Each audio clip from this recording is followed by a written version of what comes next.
Muy buenos días, queridos amigos. Estoy aquí con ustedes gracias a la generosa invitación con la que me han distinguido los maestros Diana Arizmendi y Alfredo Rugeles para que participe en las actividades académicas y artísticas de este prestigioso festival en su 20ª edición. Desde hace varios años he tenido la oportunidad de presentarme ante ustedes como compositor y director de orquesta, así como en las actividades académicas, por lo cual me siento identificado con este festival y en general con la rica vida del arte musical latinoamericano en Venezuela. Por todo ello, me complace mucho estar nuevamente con ustedes. Cuando se acepta una invitación de esta naturaleza, habitualmente se supone que uno, el expositor, está ahí para enseñar, para orientar, para servir de guía. Se diría que esto es obvio, pero en esta ocasión creo que mi misión central es ofrecer un panorama general de lo que se supone que he logrado conocer y explorar a lo largo de muchos años de vida artística, en torno al pensamiento musical, sus circunstancias y sus consecuencias. Y quiero compartir esto con ustedes porque si bien expongo criterios personales que no pretendo imponer, tal vez tenga la fortuna de abrir una ventana hacia un panorama no habitual para algunos de ustedes. Los conocimientos que yo pudiera comunicar, en principio ustedes ya los tienen, los han recibido de sus maestros y los han escuchado, los han leído, les han llegado por diversas vías, pues corresponden a nuestro pasado lejano o cercano y pertenecen a nuestra cultura musical general. Les es familiar por lo registrado profusamente en la historia, en conciertos, grabaciones y difundidos ampliamente por los actuales medios de comunicación. Ahora son ustedes, jóvenes compositores en ciernes, a quienes corresponde enriquecernos mostrando la visión que están elaborando desde su generación, desde sus vivencias, su cultura, su sensibilidad, su personalidad. Y creo que ello aportará muy valiosos elementos para crear entre todos nosotros una nueva etapa del arte musical. No obstante, deseo iniciar exponiendo en forma abreviada algunas de mis experiencias en la búsqueda de muchos años como creador, como pensador y como intérprete, en la existencia de la creación y la expresión musical al interior profundo de lo que ahora concibo como música de arte. Quiero reiterar, no es mi intención imponer ideas, ni criterios, ni aleccionar. Es simplemente una comunicación para que ustedes conozcan mejor cuál es mi pensamiento y tomen de ello si algo les viene bien. La gran música siempre ha surgido de seres que han desarrollado sus dotes sensibles, su capacidad estética y su imaginación creativa. Ciertamente, todo ello respaldado por un sólido conocimiento de la ciencia musical, es decir, de todo aquello que exige el buen desempeño académico. Para el compositor, considero indispensable e imprescindible ese conocimiento a profundidad. Esas son las herramientas que se pueden y se deben enseñar y transmitir sin reserva alguna. Se pueden y se deben adquirir porque todo ello es claro y consistente, es lógico. Es pues el cimiento del oficio del compositor. Es lo que de algún modo nos permite crear un continente sólido para el contenido, para nuestro pensamiento musical.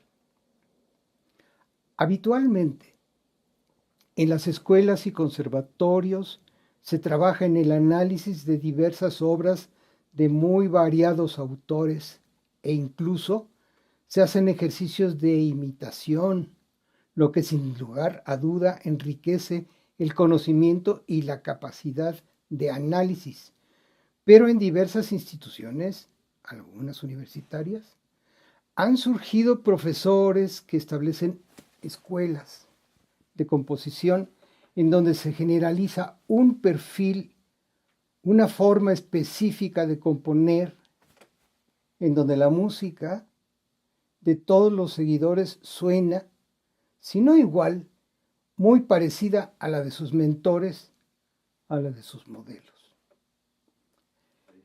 Esto quiere decir que lo que se aprende son los procedimientos constructivos, los de elaboración, es decir, los aspectos técnicos del profesor y con ello también sus preferencias estéticas. Yo pienso que el principal inconveniente es que todo ello se imita y, de algún modo, se reproduce, limitando la imaginación y la inventiva de los aprendices. Por ello, no coincido con el sistema de escuelas como modelos a seguir. Creo y sostengo que componer requiere ser un acto profundamente individual, es crear, es inventar. Creo que el compositor debe ser un auténtico inventor. Considero que la verdadera capacidad inventiva emerge de la libertad y esta de la solidez de los conocimientos previamente adquiridos. Creo que quien no inventa, copia, imita. Por todo lo que anteriormente he expresado, yo sostengo que a componer no se enseña. Pienso que siguiendo una tradición se transmiten conocimientos académicos, técnicas, recursos diversos. Pero el compositor, una vez adquiridos estos, emerge de sí mismo. Tiene que surgir del pensamiento y del sentir individual, el de su yo interno. Considero importante que quien desee desarrollarse como compositor dedique tiempo al análisis cuidadoso de su ser, del propio perfil, identificar su sensibilidad y sus preferencias, sonidos, secuencias, intervalos melódicos y armónicos, fuentes sonoras diversas, intensidades, ritmos, silencios, espacios. De esta materia pueden hacer el discurso de su expresión individual, de su auténtica aportación, con todas sus preferencias, con todas sus características distintivas. Pienso que si en la obra musical no hay discurso, no hay una verdadera manifestación musical. Así, creo que el compositor debe enfrentarse al espejo. Requiere asumir que nadie es parámetro de nadie, excepto uno de sí mismo. Fuera comparaciones de cualquier naturaleza. Por tanto, imagino que él debe ser su maestro, desarrollando un sentido propio, selectivo, riguroso y en principios, pero libre y flexible en la expresión. Y entonces, yo así procedo. Se requiere concebir con claridad las características particulares de cada obra, espíritu, discurso, forma, fuentes sonoras, carácter, extensión, equilibrio, etc. Y a partir de ello, creo importante concebir la forma como continente del discurso musical. A la vez, también me parece necesario considerar qué voy a expresar, por qué, para qué y para quiénes. Quizá solo para mí mismo y tal vez, en algunos casos, ello sea lo más importante, al menos como un convincente punto de partida. Una vez terminada una obra, acostumbro destruir el molde, el modelo. No repetirlo, pues considero que si hay repetición, no hay creación. No repetirlo, pues considero que, por tanto, cada obra debe ser indiferente, inédita, pues cada instante de mi vida es único e irrepetible. Creo que repetirme de algún modo es faltar a mi verdad, es eludir de algún modo la conciencia de la dinámica de la propia existencia, la transformación permanente. Ahora bien, considerando otra perspectiva, para mí la música nueva es producto de los cambios generados por las dramáticas transformaciones del hombre contemporáneo. Ello genera nuevos conceptos y procedimientos que creo que no necesariamente son complemento del pensamiento y de las técnicas tradicionales de la composición musical. Para mí, estos procedimientos son independientes de aquellos, pues tienen un origen y un significado diferentes y por tanto satisfacen necesidades expresivas también diferentes. En mi caso, dichos procedimientos son creados e ideados específicamente para cada momento, para cada obra. No podría ser de otra manera, toda vez que, como ya lo comenté, cada una nace de una circunstancia diferente e irrepetible. No solo en el caso de la música, sino en el de todas las disciplinas relacionadas con la creación artística, no es suficiente, como he expresado, contar con buenas ideas o bastante hasta brillantes. Es absolutamente indispensable, conditio sine qua non, poseer una sólida técnica, una rica cultura musical, es decir, un oficio incuestionable.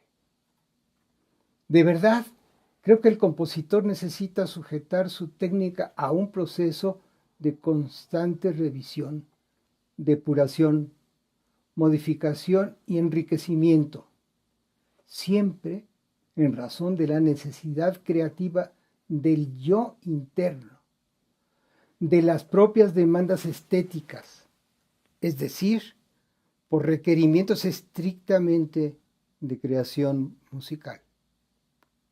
Considero que no puedo aceptar que conocimientos básicos insuficientes o que el desconocimiento de técnicas o procedimientos de nuevos lenguajes sea una limitante para mi creación musical. Del mismo modo, siento que es fundamental evitar que la influencia de los lenguajes ya adquiridos y los de las nuevas técnicas sean de tal naturaleza que me domine como compositor, provocando empobrecimiento artístico y que impere la repetición de ellos por rutina o por moda. Lo que sin duda, aun cuando la obra luzca por un buen manejo del oficio, inevitablemente cierre el camino a la labor verdaderamente creativa. Por desgracia, hoy en día se confunde con harta frecuencia la apariencia espectacular, la novedad, la habilidad artesanal, el éxito y hasta el virtuosismo con el verdadero talento creador. Es necesario no equivocarse.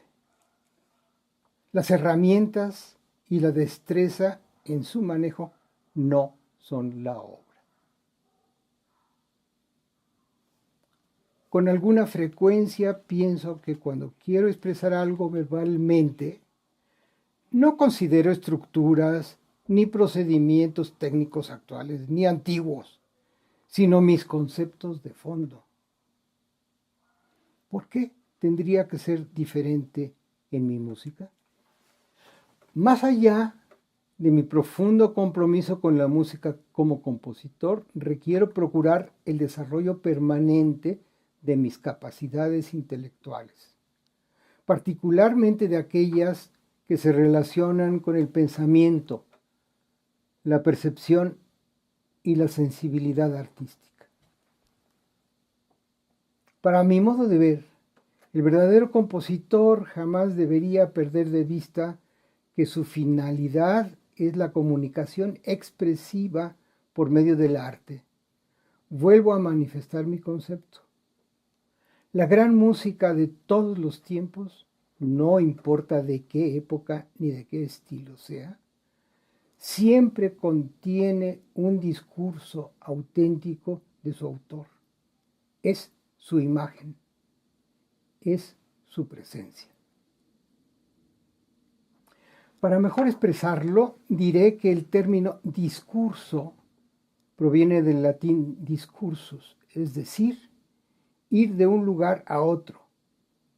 En este caso, lo refiero a formas de elaboración de la marcha de mis ideas, de mis vivencias, de un mensaje musical que, para llegar a su destino, a mis receptores, se sirve en forma importante de los recursos expresivos de mi universo sensible y sonoro como emisor, es decir, de mi esencia como creador. En nuestros días y con alguna frecuencia, sin verdadero sentido musical, se manejan especulaciones matemáticas y en ocasiones ciertamente brillantes para la elaboración de partituras en donde justamente lo que no hay de fondo son intenciones artísticas, por lo que tampoco encuentro un discurso nacido del pensamiento musical y por lo tanto creo que carece del verdadero impulso de la creación artística.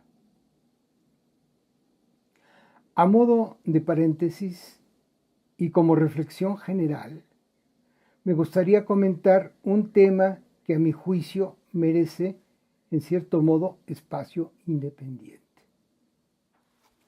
Les diré que, por desgracia, en muchas de las escuelas de música que conozco no se trabaja con suficiente profundidad en la educación del oído interno de los futuros músicos.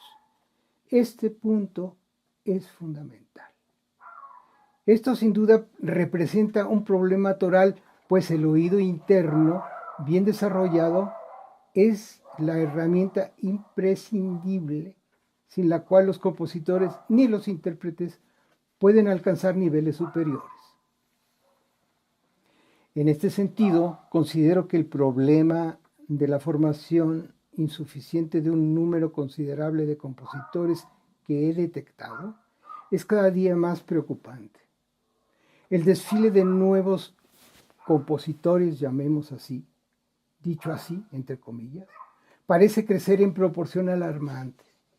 Son jóvenes a quienes ciertamente les ha seducido la música, como un espejismo o una quimera, pero que ante la tolerancia o limitaciones propias de sus mentores, no tocan un instrumento, no cantan, no hacen música, porque en el fondo ellos no son músicos. Si bien son literalmente aficionados con pretensiones académicas, profesionales, transitando por una vía tolerante y de ese modo desean alcanzar la imagen sin ser creadores auténticos, sin aportar un contenido convincente. Solo depositan ocurrencias mecánicamente sobre el papel, o peor aún, por medio de la computadora, a sordas. Y tal vez también a ciegas. Y todo esto según las recetas presuntamente aprendidas en alguna escuela. Y yo cuestiono, ¿cómo crear música si no se es músico? Obviamente, quienes así proceden no tienen idea de a qué suena lo que han escrito, hasta que alguien lo reproduce en una primera lectura. Y lo que es peor, lo he presenciado. Si hay errores, son incapaces de detectarlos. Si se les muestra una partitura, les está negado saber cuál es su imagen sonora. Como director, he tenido que negar el estreno de partituras cuyos autores desconocen la tesitura y las posibilidades de ejecución de los instrumentos para los que han escrito. En estos casos, no es difícil imaginarlo, solo he encontrado especulaciones banales. En fin, imagínenlo ustedes. Pero eso no es todo.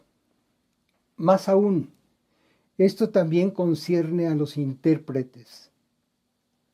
Aquellos que carecen de o no tienen la suficiente formación en el conocimiento teórico y del análisis musical, no tienen bases para desarrollar una interpretación musical válida, y no digamos verdaderamente artística, pues solo se guían por su gusto, por su instinto elemental, de una manera arbitraria, lo que con frecuencia es una deficiente imitación de versiones escuchadas en grabaciones y ocurrencias frecuentemente ingenuas que contravienen la verdadera intención y el fundamental discurso del compositor. Por ello, les sugiero elegir cuidadosamente a los intérpretes de sus obras. En fin, creo que por ahora prefiero cerrar este paréntesis.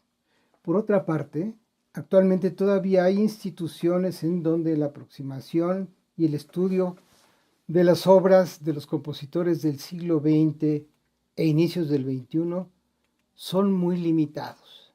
Obviamente, según mi opinión, la enseñanza de las técnicas de composición musical en estos planteles suele ser anacrónica, pues en general, en gran medida, responde más bien a las necesidades de análisis de las formas y lenguajes de corte fundamentalmente tonal, conocimientos que, por lo demás, ya lo he señalado, son indiscutiblemente indispensables para un músico y por tanto obligatorios para todo aquel que pretenda abordar el estudio profesional en cualquier terreno del arte musical.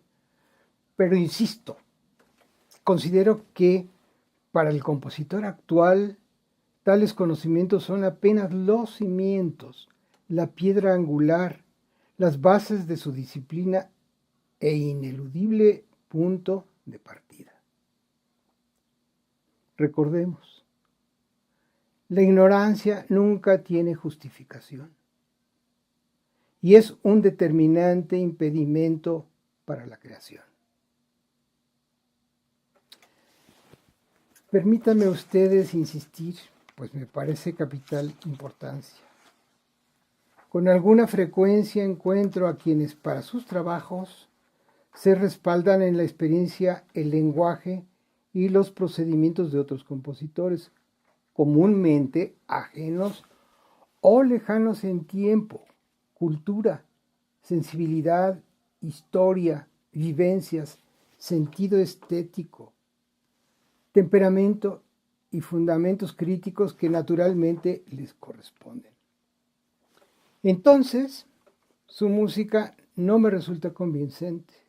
Así pues, comprenderán ustedes que para mí es relevante que el compositor parta de su realidad histórica y cultural, que encuentre dentro de sí su esencia, su estética, su estilo, todo aquello que de verdad dé vida a su obra y que de verdad deberá asumir que cada vez, cada obra es única. Ello significa que lo escrito en una partitura nunca será igual a lo expresado en otras páginas anteriores, pues si así fuera, no habría verdadera creación. Por todo ello, mi convicción es que el acto de componer es y debe ser, en todos los sentidos, una acción inventiva y, por tanto, estrictamente personal. Con el sincero deseo de que mi pensamiento les aporte algo positivo, resumo. Componer música ya no es hacer uso de un grupo de reglas o fórmulas fijas y preestablecidas para organizar los sonidos, disponiendo de formas y estructuras musicales heredadas de lo establecido en el pasado. Hoy en día, considero, componer debería ser mucho más un trabajo musical conceptual, inventivo, propositivo, con el propio perfil siempre individual y sus propias soluciones técnicas y estructurales para lo que se requiere.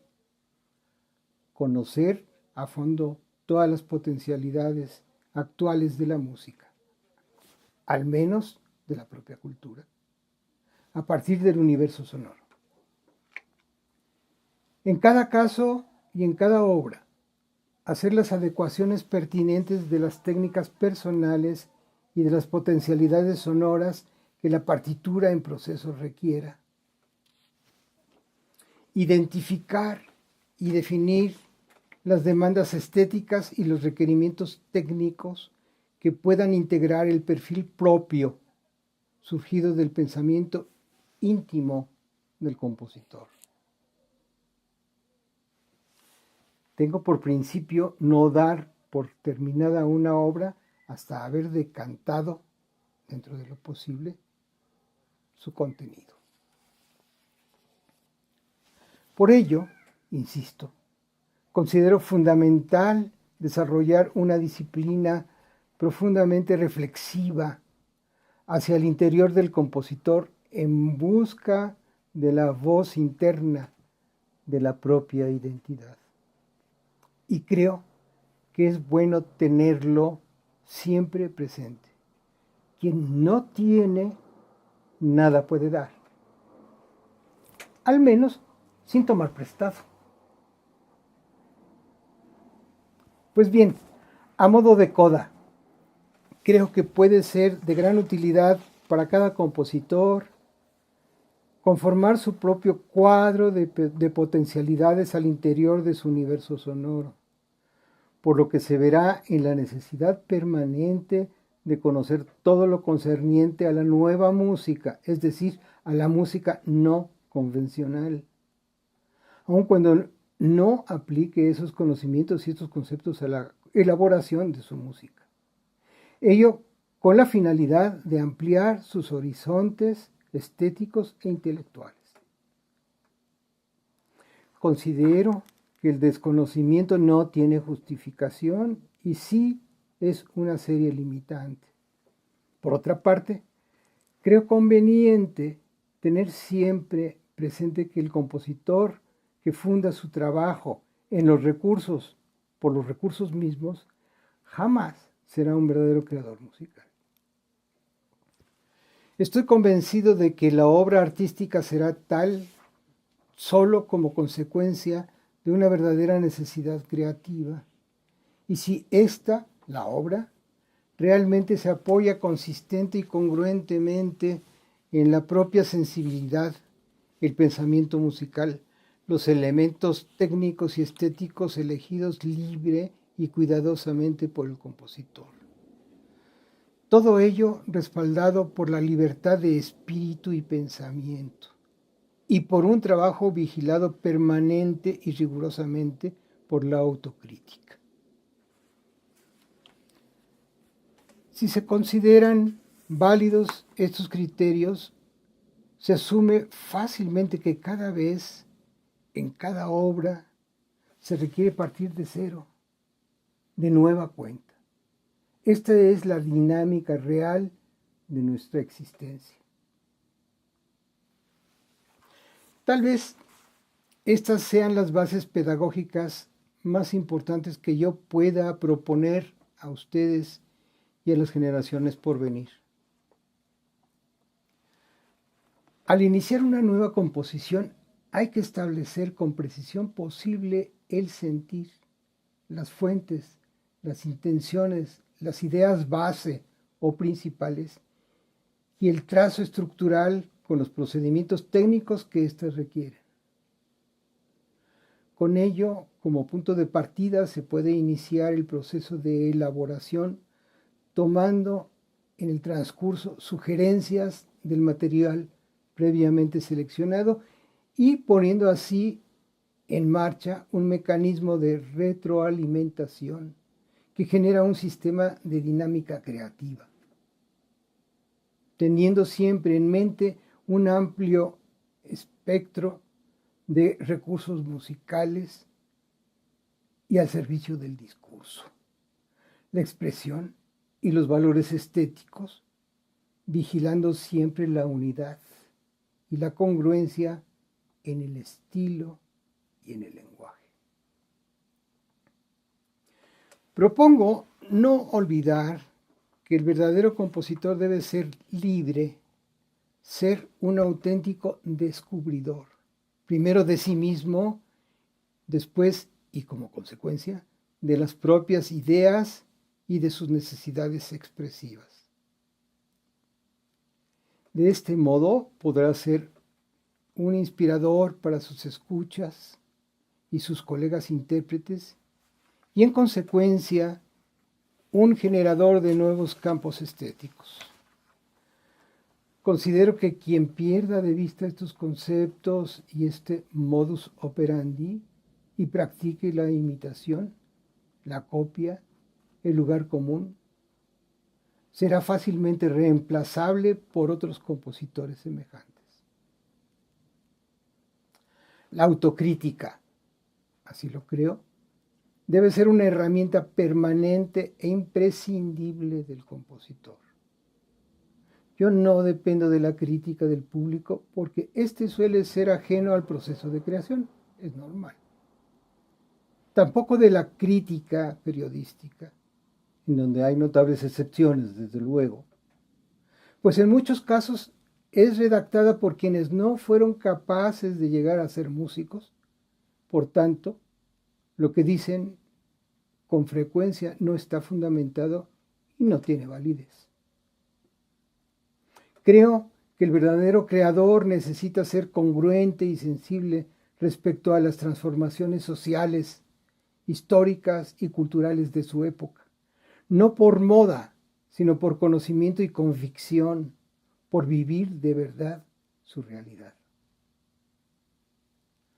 Se piensa que el compositor es más bien introvertido, pues busca dentro de sí lo que desea expresar, razón por la que se concentra más en el objeto que en el efecto. Esto construye su propio modelo y no depende de prototipos externos. De ahí que hoy, más que nunca, exista tal diversidad de estilos y una tan marcada individualidad. Creo que por ello, hoy ya no es tan fácil que se produzcan estilos o modelos a seguir o escuelas en torno a un autor determinado. Es más bien cada compositor quien con libertad determina su propia forma de manifestarse. Reitero mi pensar, la creación es invención, es un acto consciente de libertad. Es incontestable y profunda manifestación del ser. En consecuencia, la reproducción, la imitación, la manipulación de estereotipos y de reglas heredadas conllevan alguna dosis más o menos importante de dependencia, de esclavitud. Ciertamente hay que aceptar que los principios estéticos generales pueden permanecer a cambio de asumir el respeto a la aportación individual.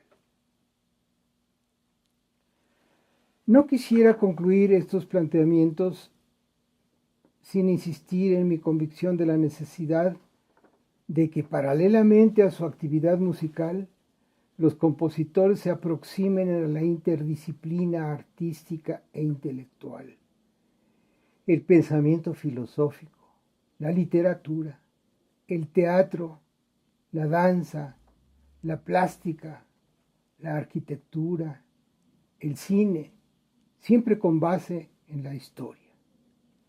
Todo ello significa una invaluable, yo diría, imprescindible fuente de riqueza para el creador.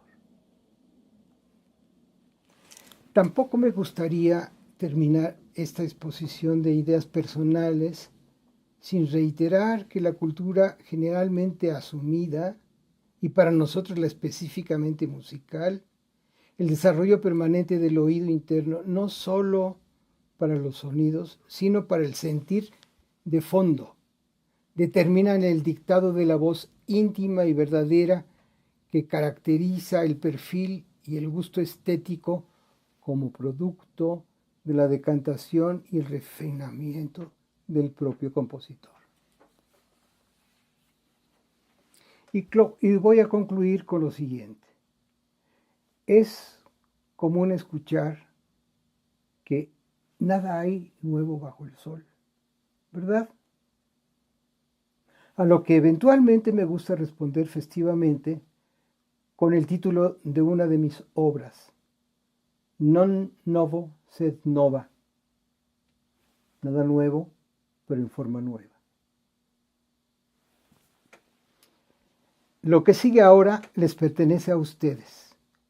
Estoy deseoso de conocer sus ideas, sus pensamientos musicales y de saber qué los ha generado. Muchas gracias por su amable atención.